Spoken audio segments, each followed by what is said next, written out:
Professor Bruce MacIver, welcome to the show. Well, it's a pleasure to be here, Paige.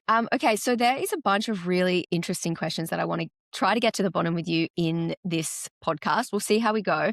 The things that I'm really interested in are what actually happens when you go under a general anesthetic. I also want to talk to you about a more specific area of your own research, which is plant consciousness. So do plants have consciousness? And if they do, then what are the implications of this? I also want to talk about whether or not consciousness is something that can be created or recreated within a laboratory setting. And then again, what are the implications of that? And then hopefully by the very end of the conversation, I'll get to ask you what your own personal opinion is on what consciousness is and where it comes from. All right, cool. Let's start with the general anesthetic stuff. So what is unconsciousness? To anesthesiologists, we have it easiest of all because we just have a behavioral measure. So the early stages of loss of consciousness, you just can't respond when I say, "How are you feeling, Paige? Are you okay?" Then it goes a little deeper when you can no longer respond to commands for volitional movement. So, for example, I might say, squeeze my fingers. Normally you'll respond with a squeeze, but eventually you'll stop responding. So that's a pretty deep level of loss of consciousness, a little beyond sleep even. And then there's the surgical definition of loss of consciousness, and that's having no recall of the experience of surgery.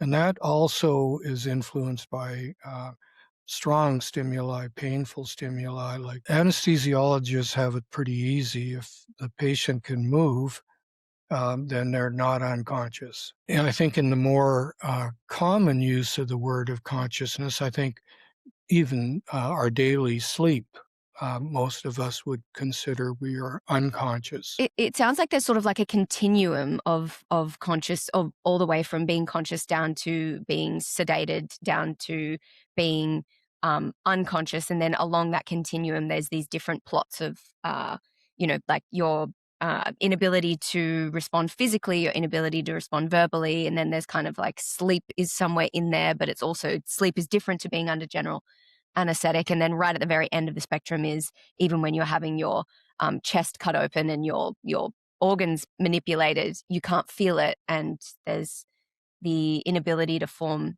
memories, which is what I'm really interested in, is how is it that when we get down that continuum and right towards the general anesthetic end, how is it that you're not able to form memories of what could only be described in some surgeries as full massacre to your body? Well, that's actually being looked at pretty intensely, and we're starting to get a pretty clear picture of what happens at that stage where you can no longer form memories. And it's turning out to be a direct anesthetic effect on interneurons that control the activity of hundreds or thousands of the pyramidal cells that we think are critical for forming the engram circuits that store memories. So the way that works is the inhibitory interneurons appear to get depressed by anesthetics in a way that then prevents them from releasing inhibition of other interneurons that would normally inhibit the pyramidal cells. So it's a little more complicated than we were hoping. In the beginning, we were hoping, you just depress the pyramidal cells and the excitatory inputs to them. And so those synapses can't undergo plasticity, can't strengthen themselves, and hence store the information. And that's still true downstream, but the upstream cause of the effect is a block of disinhibition by enhancing inhibition of a certain group of GABAergic interneurons that then control other groups of interneurons that control the pyramidal cells.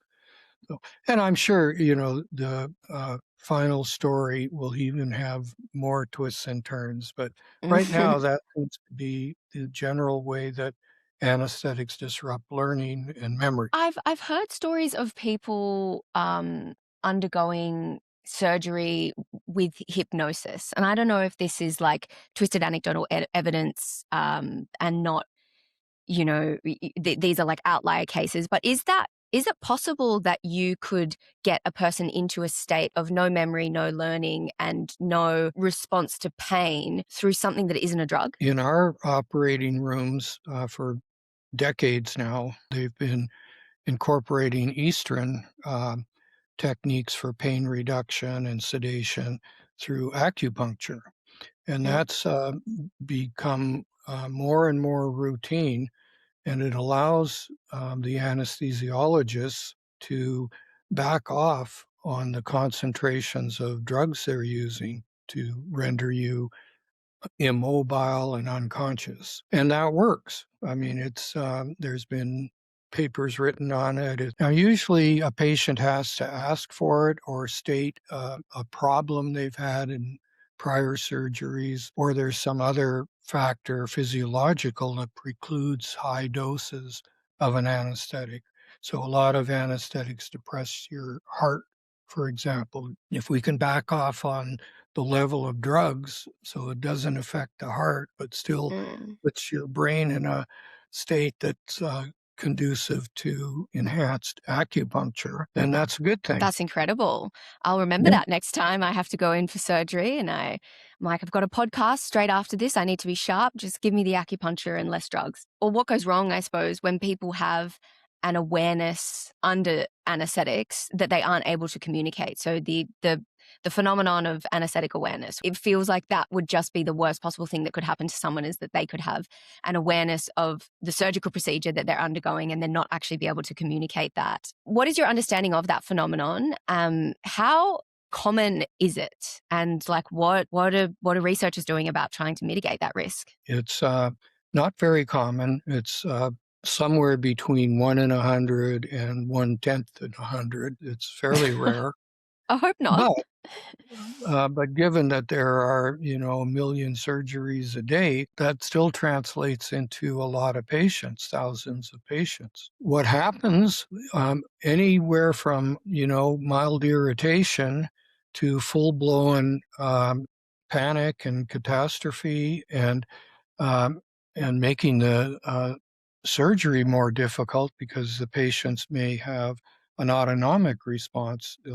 Blood pressure will shoot up, heart rate will shoot up because they're experiencing pain and they're trying to tell anyone, help me, and they Mm, can't. The people who have the worst responses will also have a post-traumatic stress syndrome on top of that, mm, where they could have nightmares for weeks or months afterwards. They'll have to seek, psychiatric or psychological help to try and get through that. So that's probably the worst case scenario. I don't think, mm, people don't die from it, but it can be very debilitating to mm, certain people. Again, that's a small fraction of the people who have recall. So we're talking, 0.001% of patients. It can be completely debilitating to some people. Right now, about half the surgeries in the United States involve monitoring EEG activity in the frontal cortex. There's a lot of variability among patients. It's often hard to get a good, clean EEG signal in the operating room because there's a lot of electronic equipment that can interfere. Seems to remain the most promising approach, is using a combination of brain monitoring and preferably with some sort of stimulus to to raise your awareness to the kind of level you might respond to pain with. But that's rarely done. Many years ago, they tried visual stimuli and auditory stimuli. They work pretty good. So you can do brainstem auditory evoked potentials, for example, during surgery. The problem is not all anesthetics and all people exhibit the same responses. Patient variability is amazing. Everybody thankfully can be anesthetized. The difference in level of drug administered can be fivefold from someone who's super sensitive to someone who's very resilient. If you were a person that used sedative drugs in your day-to-day life often, would that be maybe one variable that could give you a higher tolerance to anesthesia, or is it more random than that? Well, it's more random than that, but that is definitely a proven factor. So somebody who's on chronic benzodiazepines, for example, will have a higher anesthetic threshold. Alcoholics have a higher anesthetic threshold. So yeah, that's a known issue. And that's why patients are always screened for drug use before surgery. Yeah, that's a well-known phenomena that you can precondition your nervous system to be anesthetic resistant. It makes me wonder, for the people that experience the most horrific versions of anesthetic awareness and are basically fully cognizant for entire open body surgeries, it makes you wonder about what pain actually is. And I want to take the opportunity to talk to you about this because this is an area of your research at Stanford. You often think that you could die from being in so much pain. Is pain far more subjective than we give it credit for? I'm guessing that it's a subjective experience and non-life-threatening. However, the consequences, increased blood pressure, increased heart rate, could have life-threatening effects through heart attack, through stroke, through all the things that can go wrong if your brain doesn't get enough oxygen. Could you die from pain alone? I think not likely. But through a secondary effect, if you had heart disease or a blockage somewhere, it could be exacerbated. Often when I have conversations with people about things like death, I hear I'm not afraid of death, but I'm afraid of the pain that might precede death. So people tend to have this really extreme fear around pain. And I wonder if that's because it's connected to a fear of death as well, or it's connected to a fear of having to have a really intense and extreme experience. Interestingly, when you talk to people about their fears of anesthesia, it's more about memory than it is pain. Fortunately, in modern medicine, pain is dealt with separately from the anesthetic, usually with an opiate analgesic. That's going to really blunt your subjective experience of the pain. The anesthetic on top of that will diminish the intensity of the painful stimuli that's getting up to the conscious level in the brain. Patients will complain about other things they experience during the surgery. So a common example is voices and things people were saying and sounds in the operating room, like drills and saws and stuff like that. People will complain more about that. Rarely do they complain about pain. And we kind of talked about this before, but there is a big difference between sleep and unconscious. That's exactly correct.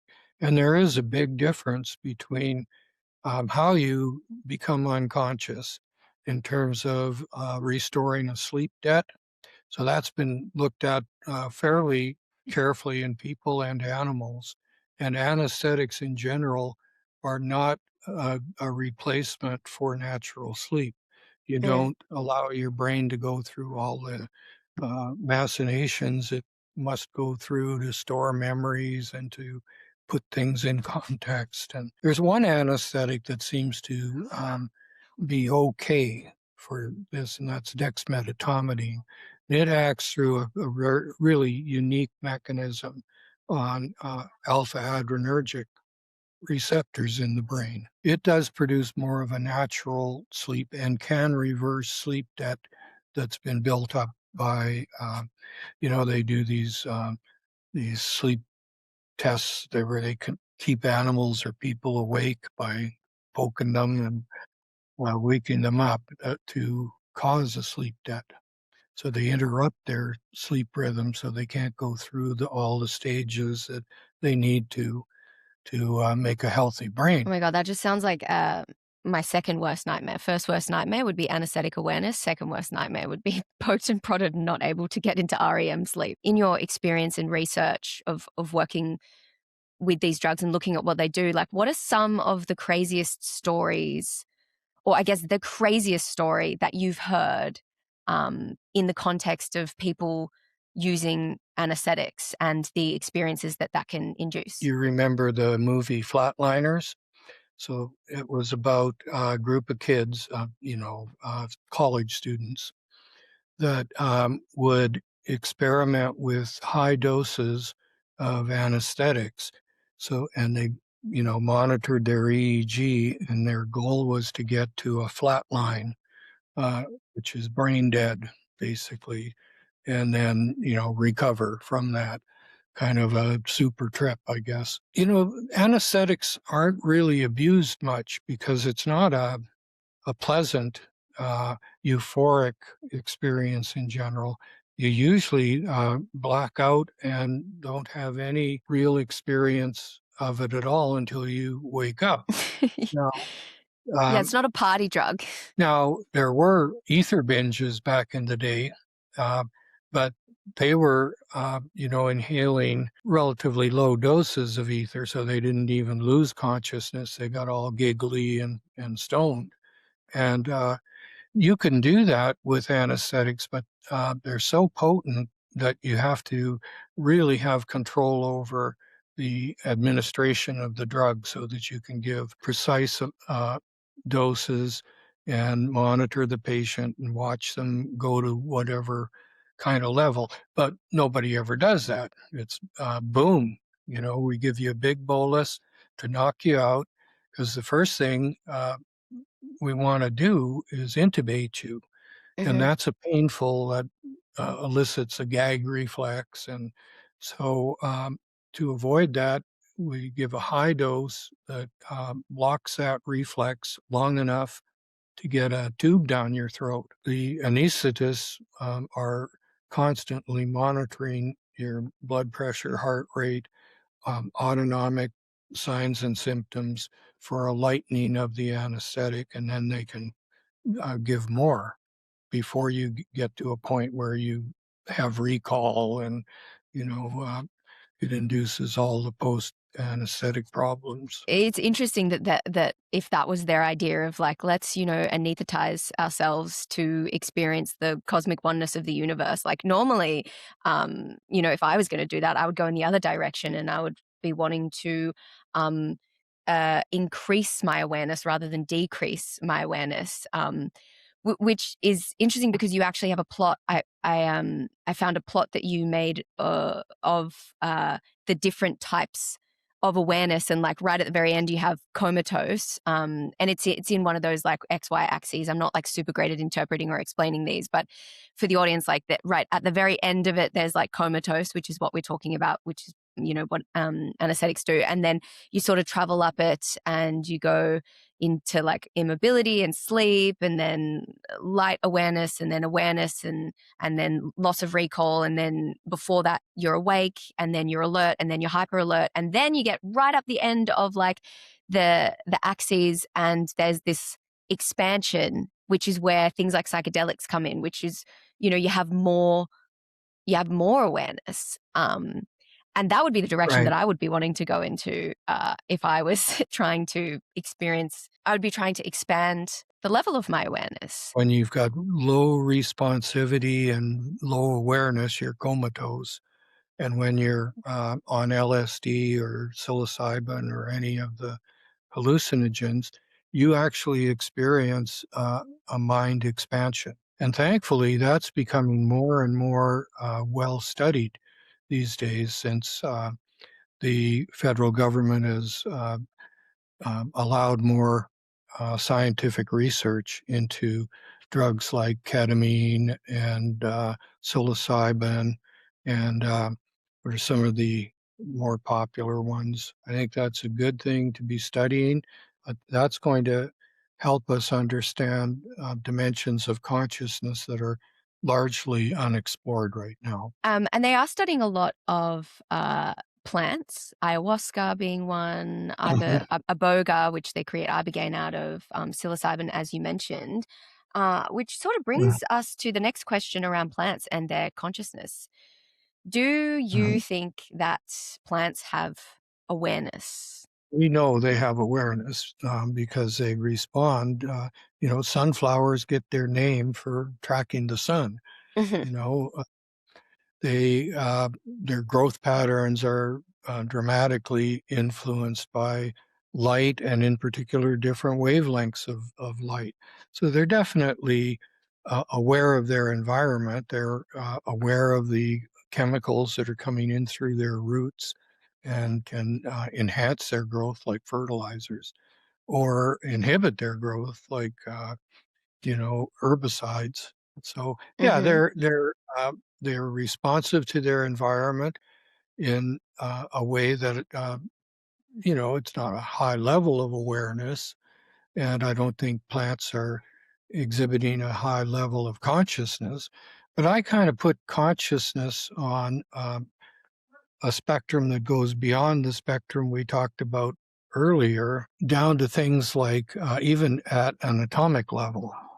Um, mm, for example, we've studied the effects of anesthetics on microtubules, which mhm, one theory, the Penrose and Hameroff theory of consciousness, posits that microtubules um, sense, gather, and transmit um, a quantum of consciousness every mhm, time there's a collapse of the wave function. So, in you and me, in our brains, we have thousands of wave function collapses every second.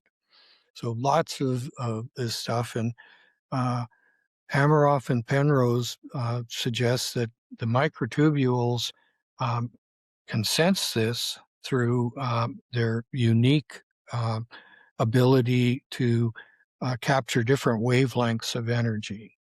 And we had a paper a few years ago where we showed we could anesthetize microtubules so they could no longer transfer energy, supporting their theory of consciousness. I think consciousness starts really at a subatomic level in some quantal way, and their theory, interestingly, is the only one that actually has a physical mechanism for consciousness. And since they proposed that theory, there's been a lot of support in the literature in the last 5 years in particular. Yeah, I think consciousness can be expressed in even rocks, and certainly plants and all animals. Um, it's just a degree of consciousness. If you've got a brain chock full of microtubules, you're going to be more conscious than a nematode that just has a central ganglia. Uh, mhm.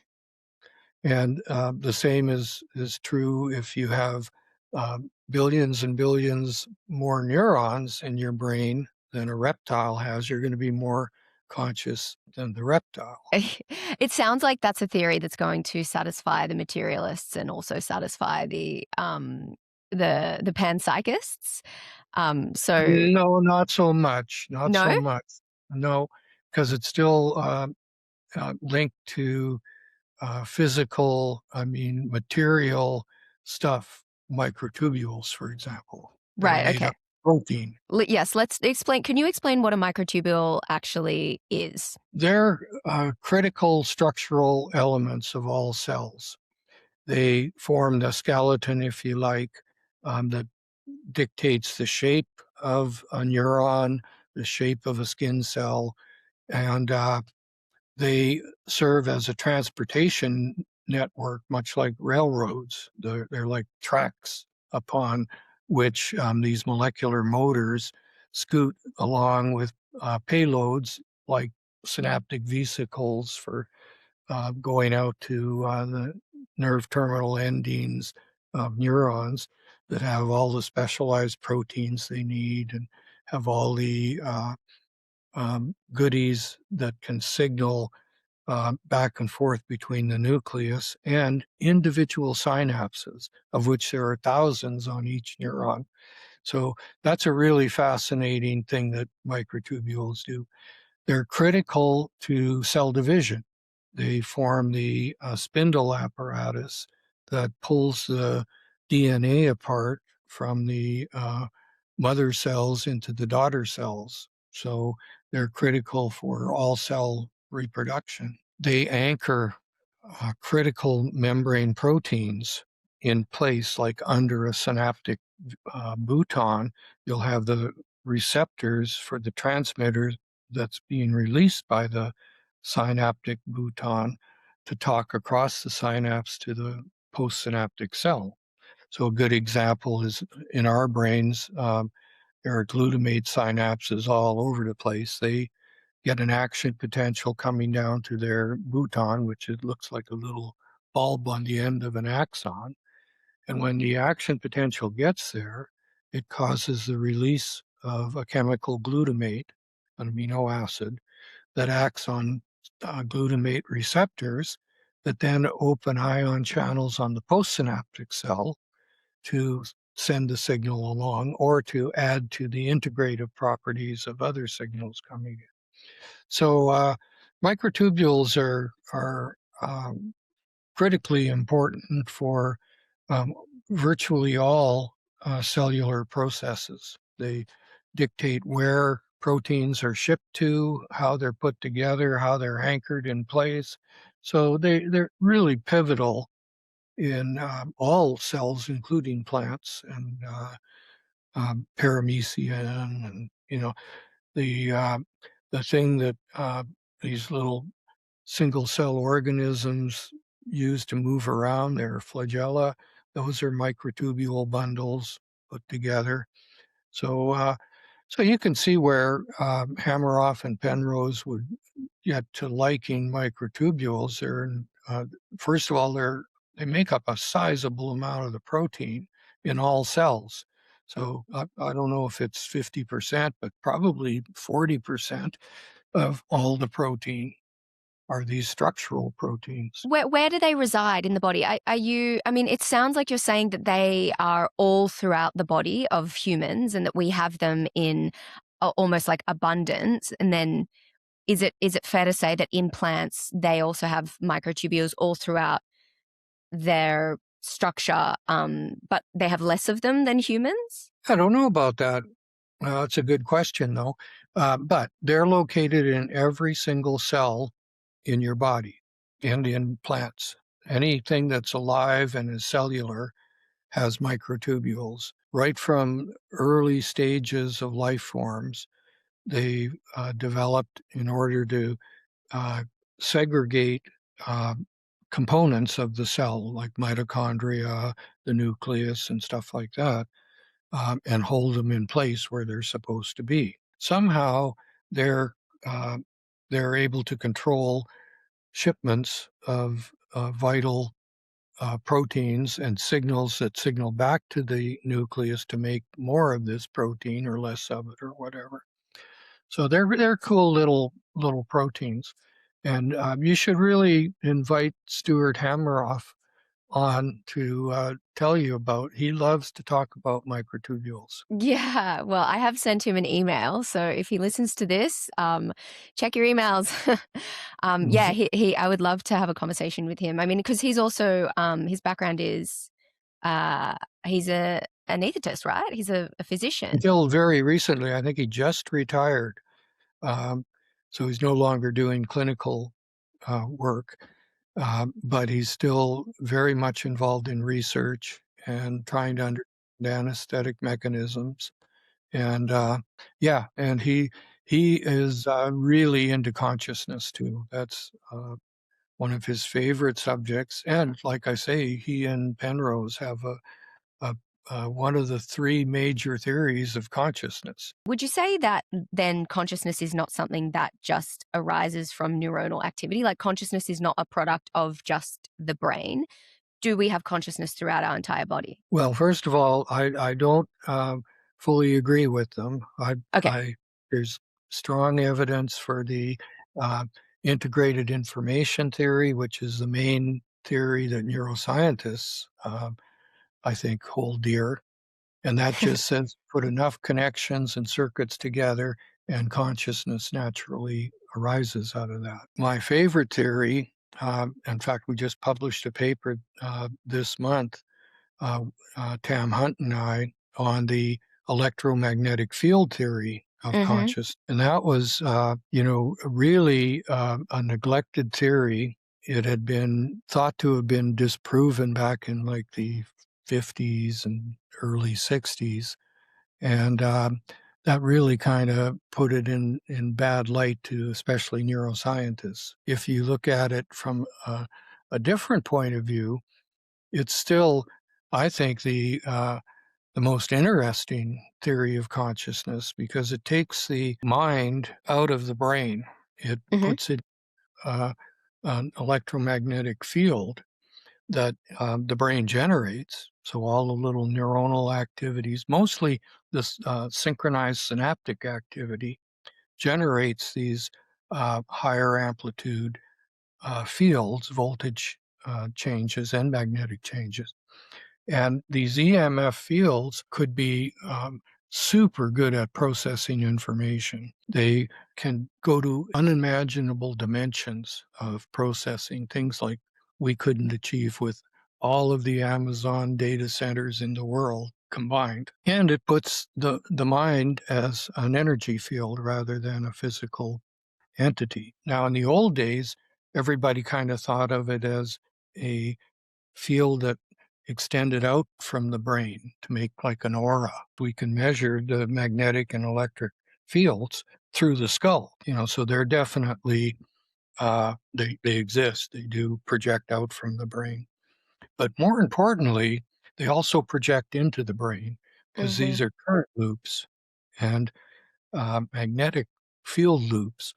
And so when you think of it as projecting into the brain, down to the brain stem and through the thalamus, and all of these fields that are generated largely by neocortex, because that's the biggest generator of synaptic activity in the brain. These are all going down into your brain stem where consciousness likely resides. Reptiles seem to be more or less conscious, depending on how you want to define it.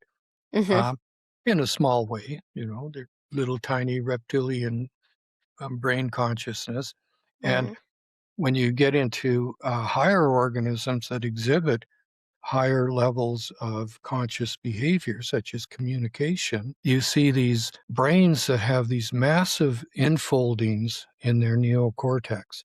And the textbook story is, oh, they just needed more space. They needed to cram more uh, neurons into the same skull cavity. But that also puts a lot of neurons close together that don't talk to each other through connections, through axons and synapses, but can talk to each other through electric fields.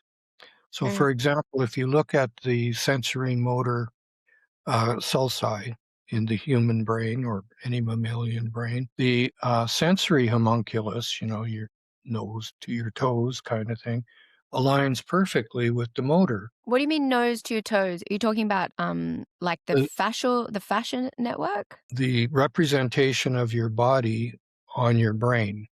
So your brain, like in the auditory system, the frequencies are arranged from high to low in a very orderly manner in the brainstem nuclei and on up to auditory cortex. The same is true in the visual system and in the somatosensory system in particular. You have these homunculi where the top of your head is represented by this spot in your sensory cortex, and then your nose by this spot, and then all the way to your toes down here. So the sensory cortex has this map of all your body surface areas that are innervated. And the sensory homunculus aligns perfectly with the motor homunculus, which are the motor neurons that then talk to lower motor centers and the spinal cord to actually make you move. So take an example of a baseball player. It's kind of paradoxical how a baseball player can hit a 90-mile-an-hour fastball in the amount of time it takes for the ball to leave the pitcher to get to the batter. A lot of people have done the math on that, and it doesn't add up. It takes 100 milliseconds to get here, and then the information has to go from that group of cells to this group of cells. That takes another 100 milliseconds. Pretty soon, you're into way longer time periods than you can reasonably, that they just don't match up with reality. So if you clock a batter, he whacks that ball out of the stadium, gets a home run in less time than it takes for the neurons to transmit the data from the visual system through associative cortex to pick out a probable trajectory and then map that to the motor sequence needed to then swing the bat in the right place. So all of that stuff takes time. You've got to go from the sensory side to some computing associational cortex thing, then back out to the motor cortex and down the spinal cord and so forth. Why would you put the sensory cortex adjacent to the motor cortex? Would that give you any advantage? Because they could talk to each other quicker? Yeah, exactly. They talk to each other instantaneously. So as soon as the visual, proprioceptive, and other stimuli hit the cortex, so they've already gone through 2 or 3 synapses to get there.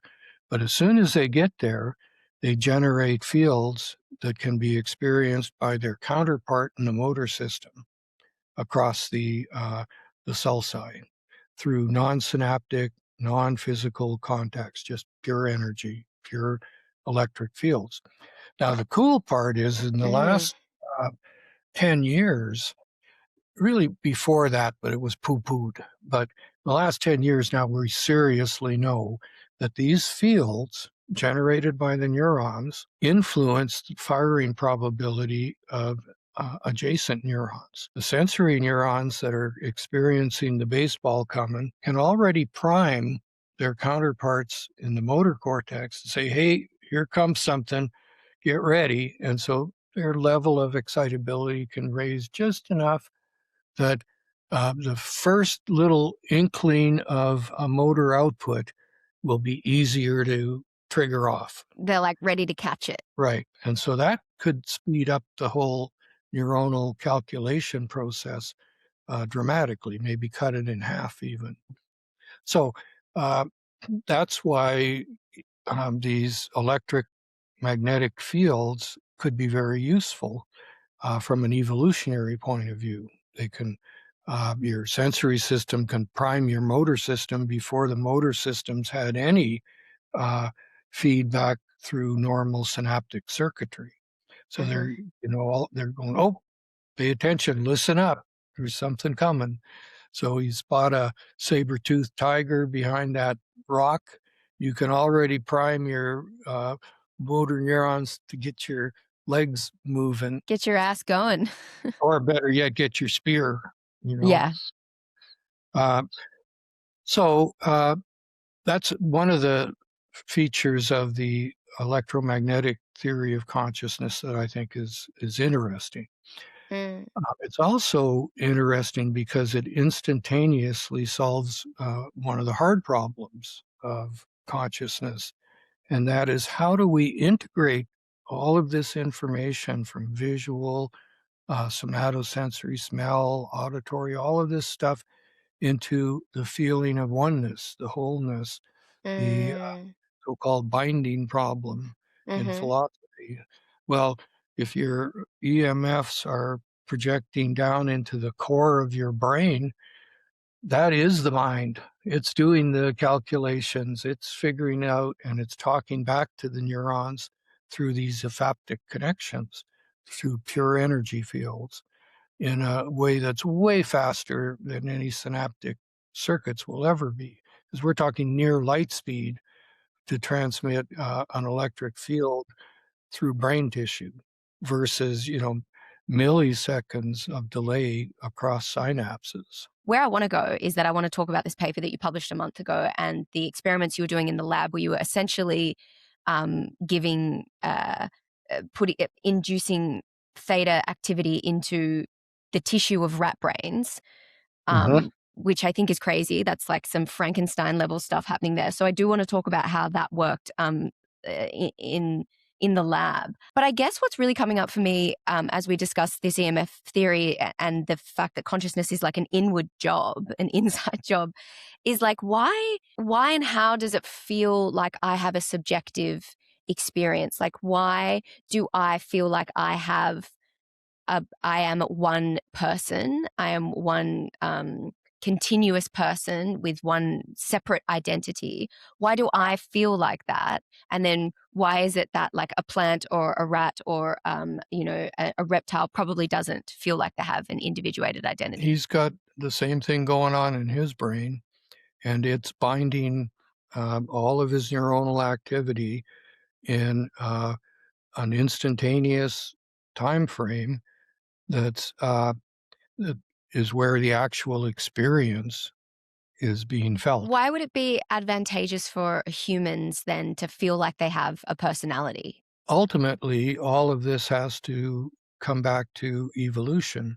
And that's why I brought up the idea of why did we develop brains that had all these infoldings that place neurons close together that aren't normally connected at all through physical connections. Speed would be the natural advantage. Your brain can process information much faster in an energy field than it can through circuits that are diverse and divergent all over the brain.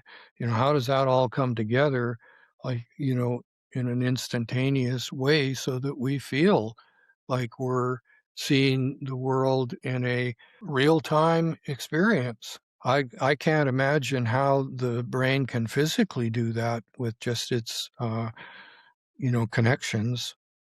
I think it has to involve a higher level of processing that it goes beyond uh, the physical. I mean, it doesn't go beyond it.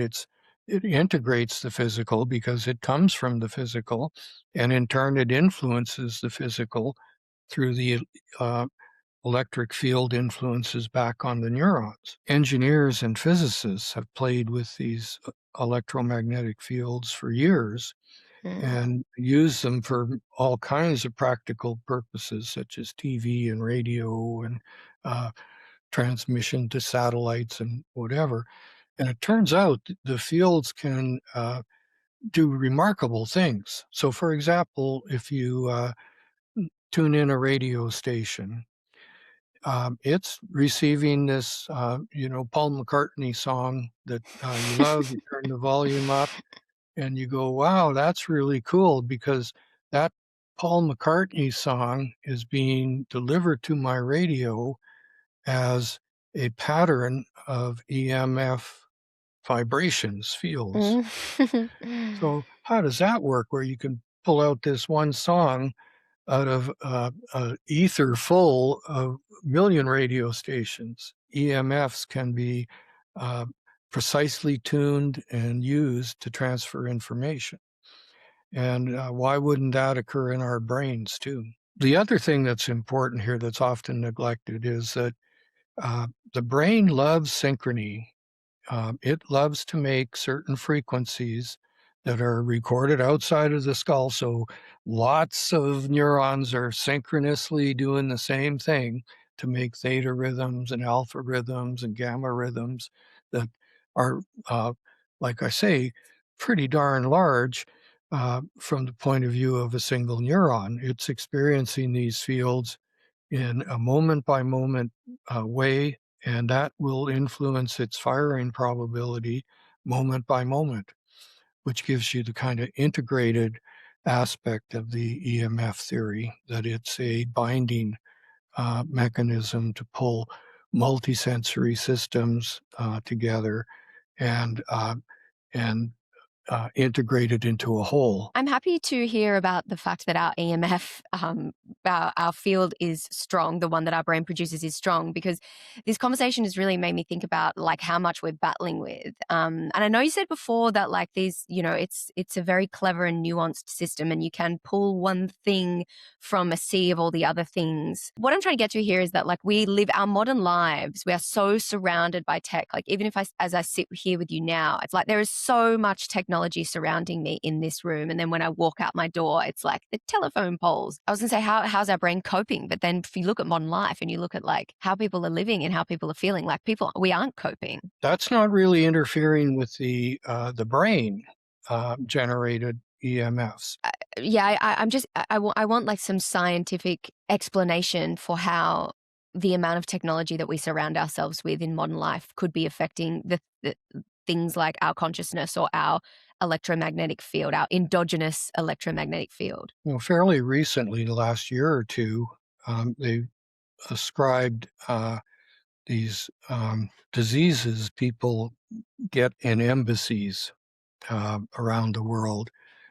They're ascribing that to these EMF weapons. So, pulsed EMF activity 24/7 at the embassies has caused people to develop these strange illnesses, sleep deprivation, uh, just malaise, they just don't feel right, brain fog, kind of like long COVID type stuff. The CIA released a report that confirmed that these were all consistent with EMF weapons that had been developed probably by Russia. That's one example of where it seems like it can be used in harmful ways. In terms of beneficial, I mean, our lives are tremendously enriched by the EMF we're embedded in.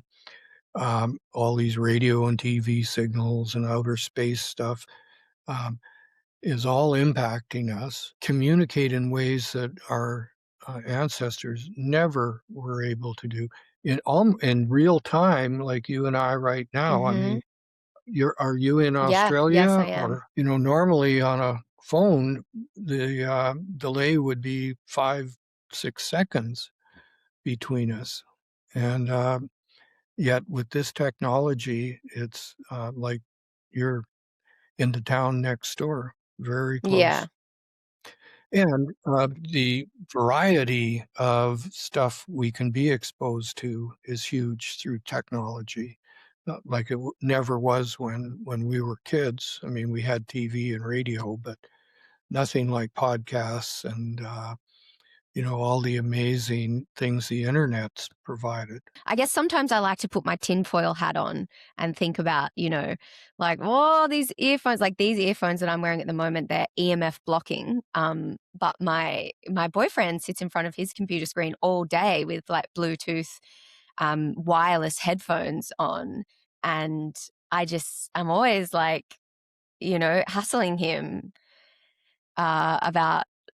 I'm like, do some research. Like, I don't know if that's gonna like have some negative ramifications down the track that you're going to be unhappy with. But thankfully, a lot of research on that's been done. They've looked at the effects of EMF on brain development in fetuses and, all regular people, migraine sufferers. And they've really found there's not a lot of ill effects from even living under a high voltage power line. Systematic studies of that have failed to show that any of these fields are harmful so far, including, headphones and cell phones. There's a big thing 10 years ago with cell phones, don't try not to hold them up to your ear because it'll affect your brain. Well, it turns out they don't seem to affect brains much. Like you're saying, like studies have been done to show that the um, EMF exogenous EMF versus your own EMF is probably going to be fine, but what's going to be more detrimental to you down the track is like the fact that you're sitting hunched over a computer and like Yeah. your spine is compressed and your neck is like at an angle it shouldn't be at, so it's not the fluid from your brain isn't draining properly. Like that's probably actually more likely to be the thing that causes Absolutely. disorders down the track. Let's talk about your study, that the EMF study that you did. I read through the paper and I did my best to try and understand it. It was a little bit above my pay grade, but what I got from it was that you essentially put the same type of brain activity in disembodied tissue from a rat brain and created like thought, like the same brain activity that is responsible for the conscious thought in this tissue, and then you tested anesthetic drugs on it. Did I? Yeah, kind of. I don't. We can induce the rhythmic brain patterns that you see in a normal running around rat. So they generate, in particular, a theta rhythm that's been really well studied. Theta rhythm is a signature for learning and memory and for sensory motor integration. All these rhythms are generated naturally by rat brains and human brains. One of the things that's cool about the theta rhythm is it can predict several hundred milliseconds before you make a movement what the movement will be, which lends support to this EMF theory of integrated consciousness. Several hundreds of milliseconds before the brain neurons actually fire off to twitch your muscles, the theta rhythm is started up. And its frequency will predict the velocity of the movement you're about to make, and its amplitude will predict the effort of the movement, the magnitude of the movement. So whether you jump up to a low step versus a high step, or leap, 3 feet versus a couple of One inches. step. Yeah. Yeah. So the frequency codes for the velocity and the amplitude codes for the magnitude of the movement. But that's just one small aspect of what theta does. It's also critical for learning and memory. So the hippocampus is a major part of our brains that's involved in learning and memory. If you destroy the hippocampus, you can't store new information. You can still remember stuff from before, but you can't store anything new. And the hippocampus generates a theta rhythm continuously when you're exploring a new situation, when you're learning. And it is very active during recall too. It seems like the best support for an EMF theory of consciousness is that's the tremendous way to make big EMF fields that can span the whole brain.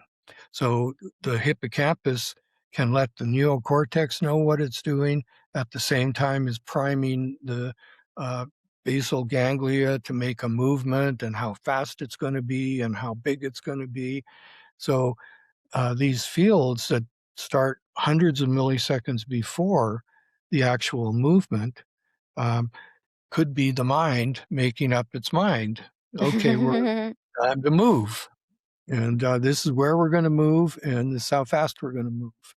And then it plays out through the neuronal circuitry to the muscles, and the movement is accomplished. All these interesting frequencies, like the delta rhythm, is so critical to restoring brain activity in sleep. It's been shown that during sleep, you replay a lot of stuff you've learned during the day over and over again, probably probing different memory engrams throughout cortex to say, do you belong here? Nah, not really. What about over here? Well, yeah, a little bit. And then, oh, yeah, this is where I need to, this is the context I need to be stored in that in that engram that I've learned previously. Yeah, which filing cabinet does it go in? Exactly. What drawer do we put it in? So what does this mean for learning and memory? If you wanted to learn something new, how could you put yourself in theta brain activity to be to be able to actually learn it and then encode it and be able to recall it? Well, that's a good point. You can train your brain to make all of these rhythms. Through feedback training, you can learn to turn up your theta activity or your gamma activity or your delta activity through just biofeedback. So your brain can learn to control its synchronized rhythmic activity just like it can learn to do anything. Short of being able to afford an EEG machine in your home, how could you do it? Like, how could just the average person that doesn't have access? You can buy these EEG biofeedback devices on the internet. They're cheap, a couple $100. They'll have 2 or 3 electrodes and feed into a little processor. And so, like the early ones would just have a light, like a green light that would come on whenever you're in the theta range. And so you just watch the light and I'm making theta. Oh, I'm making more, and you just learn to get better and better at it. No one knows how, but But how do you get into, like, are you just supposed to hook them up to your brain or like hook them up to your head and then just sit there and think about things and then be like, oh, when I think about this, I'm in theta? the Tibetan monks can generate different brain rhythms and have natural baseline differences than you or I or Hmm. non-meditative. So when they're really good at it, they can forego the whole biofeedback thing and just go right into theta. It's documented. It's been verified. So and when you're in a meditative state, you definitely shift your whole frequency spectrum, usually down to lower frequency bands. And same with sleep, you generally shift down to lower frequency bands. So the brain is capable of modifying, or the mind is capable of modifying the brain's behavior. I think, again, through these haptic feedback mechanisms. The EMF field decides it's time to make theta, and it just activates the appropriate group of neurons to do that. Well, Professor Bruce MacIver, this has been such a fascinating conversation. Thank you so much for your time and knowledge and wisdom. The Science of Consciousness meeting is one of my favorite venues for giving talks, and they have several of the talks that I've given and or moderated on their YouTube channel. So, but if you search MacIver and consciousness, those will probably pop up in YouTube. Awesome. Well, thank you so much for coming on. And yeah, I hope we can keep in touch. And You're more than welcome for inviting me on. I appreciate the opportunity.